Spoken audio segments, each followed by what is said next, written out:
Yeah, so we'll take the last presentation. And the title of that presentation is Minds. Galamsey in Ghana, a test of the Lucifer effect. To be done by Tego'S, Buertey, Asrama, Asare, and then Amwa. We have run out of time, so kindly give us a summary within 7 minutes. Right. Thank you very much. Good evening. My name is Maxwell Kofi Tego'S, and I'm a researcher with Spear Institute with a background in materials engineering and advanced concrete technology. Today I have a very concise presentation on Galamsey. We are all trying our possible best to bring forth solution strategies to be able to curb this global national issue of Galamsey. It is not a news. It is not any strange name to the ears of Ghanaians. Galamsey, to gather and sell. We've seen how a lot of decadence has emerged from Galamsey. We've seen a lot of environmental degradation.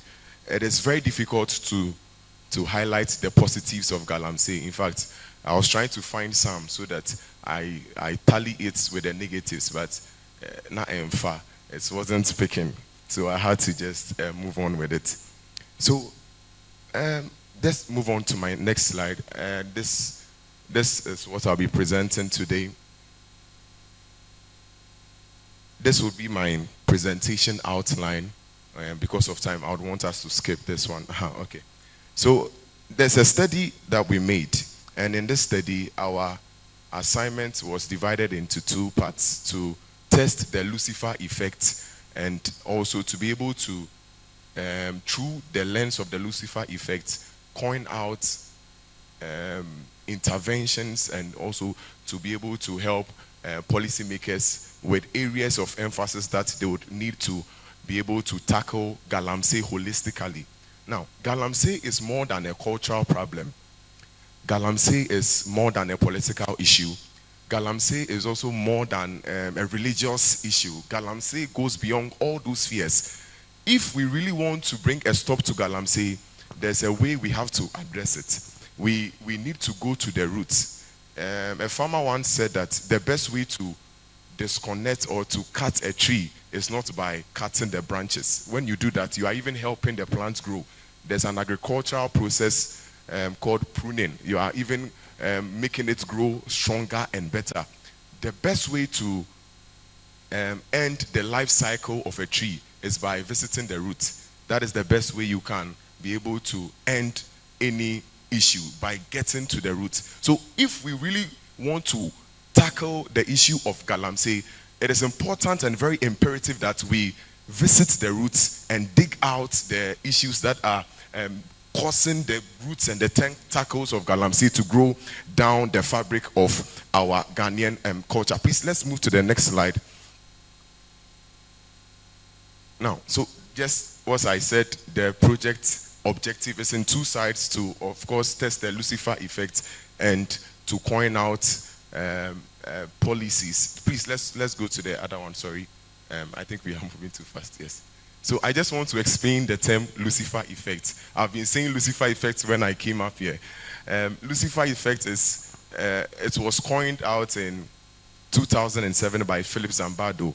It is just a term to explain how good people become bad because of situational and systemic pressures here and there. So when good people become bad, that effect is termed as a Lucifer effect.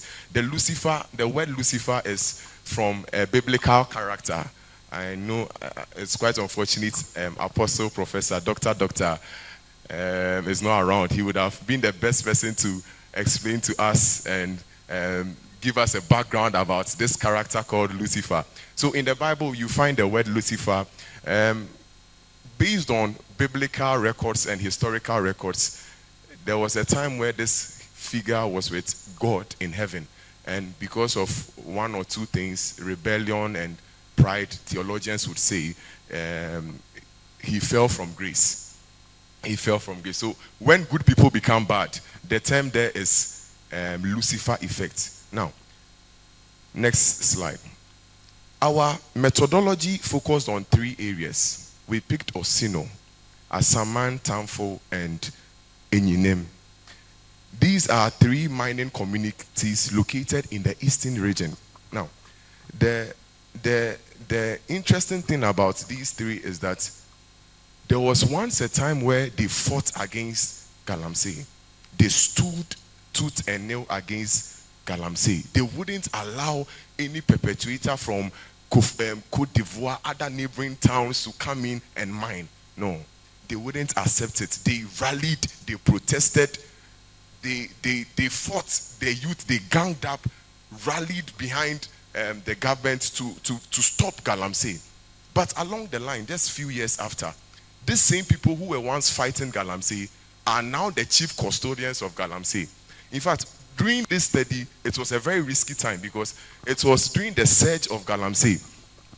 And when we went there we had to engage them in 2 research methods. That is the qualitative and the quantitative. We had to, have one-on-one interviews with them so that we would be able to check their mannerism and be able to gauge their psychological measures with some of the outputs we intend on getting from them. So we had to go on field, we had to go to their doors, knock on their doors, and then get them to have one-on-one interactions. It was not easy, but at the end, we were able to gather 210 respondents. And during our research and our data collection, you would ask one person a question, and then this man would just pass by and go and make a phone call. Before you realize, there are trucks and motorcycles. Just you realize that you sense that you are not alone. Even as you are walking, there are people monitoring your footsteps. These same people are. We were just there as normal people trying to find out information about this Galamsey thing. But then they realized that they saw us as a threat. Trying to be able to calling people, they know themselves. Hey, kofona bao, and they were just following us like that. But God being so good, maybe God saw that we'll be presenting this to you, so He preserved us, and we've made it this far. So we use the qualitative and the quantitative approaches. 210 sample size from Enyinem, Asamantan phone, and 70 each. Next slide, please. Next slide. Now, based on our results, we had 79% who were male, 21% were female. We also had an age distribution that was expected. It complied with literature. So most of them were young, vibrant people. Next slide. And those who engaged in the Galamsey were also part-time farmers. Some were students. Can you imagine? They would leave their schools and then they would come, mine, get something small, and go back to school. Yes, some were traders, some were entrepreneurs. They had their own businesses. Some were plumbers, mechanics, and what have you. Now, next slide. Now, we had to, for us to be able to get to the evidence of the Lucifer effect, there was a question that was posed to them. And this was the question. The question sounded like this. This is just a paraphrased version of the question for the sake of presentation. If you were offered a stable and suitable job, would you still be involved in Galamsey?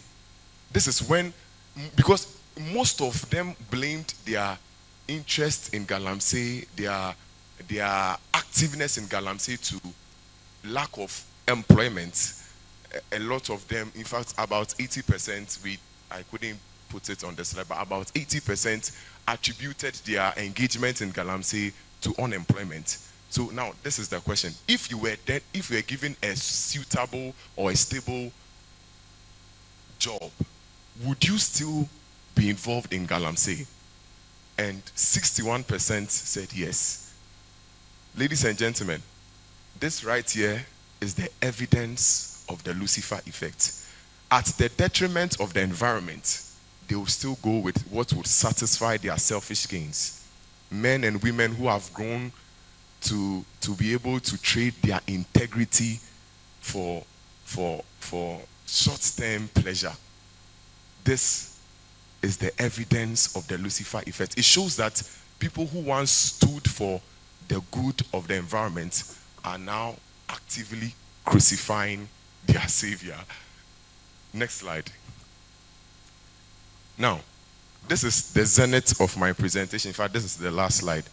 How then can we, based on this research with Lucifer effect, now we know that it goes beyond culture. We know that there's a psychological aspect to dealing with Galamsey. Then how then do we coin out, interventions to help policymakers, even with bringing a holistic policy to help solve the issue of Galamsey?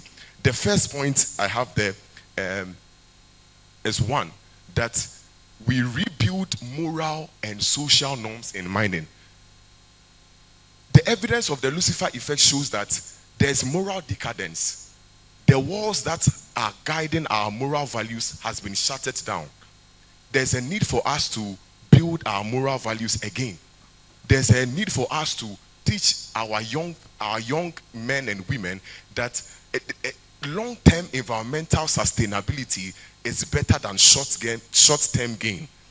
There's a need for us to go into youthful institutions to indoctrinate them with sustainable principles that are not just economically oriented, because we are in a generation where almost every seminar is talking about how to get money, how to engage in crypto, how to do everything has to do with economic money, everything. There's a need for us to introduce environmental sustainability even to the education of our youth. It can be done in the JHS level, it can be done even in the SHS level, all the educational levels. We can introduce environmental sustainability into the educational column. We also have to integrate environmental restoration into a mining policy. In fact, the ministry introduced the 5 pillars, and I was just trying to search for it, and then there's a 5-pillar reformation system that the ministry has placed.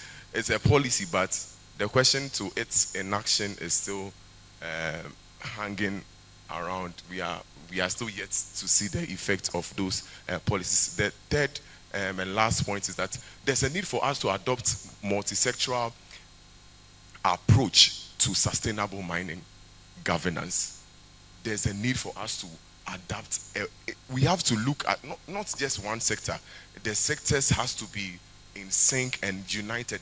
You see, the holistic approach to Galamsey is not just the work of field players. It's not just the work of those who are always talking about sustainability, not those combining eco-diconia. No, it is a multi-sectoral thing. We all have to come together and ensure that Galamsey is sacked from Mother Ghana. Thank you so much for this opportunity.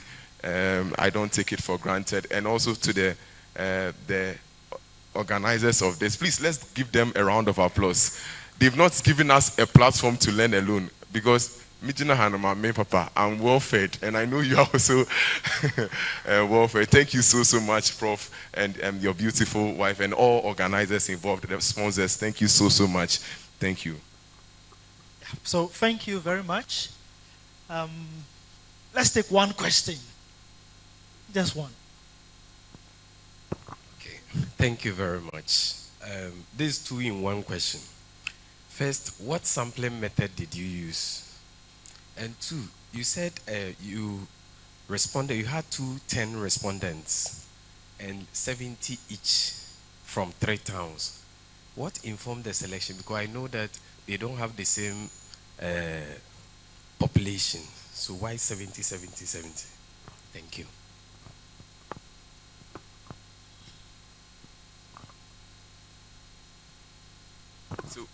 Thank you so much. Yes, I'll do it brief. With Galamsey, I said it when I was describing the methodology that it is not easy to have respondents to sit with you and then give you information about what they are doing. We went with the snowballing sampling, but as to the reason why we went for 70 and maybe not 100, we were willing to go to the thousands. We were willing to go to the 10,000s. We weren't limiting ourselves as far as sample size is concerned, but there are sometimes you take the available ones and then you coin your observations out of it. So I would say that the 70 were the reachable ones, the ones that were safe to reach. Thank you. I hope I've answered. Thank you very much.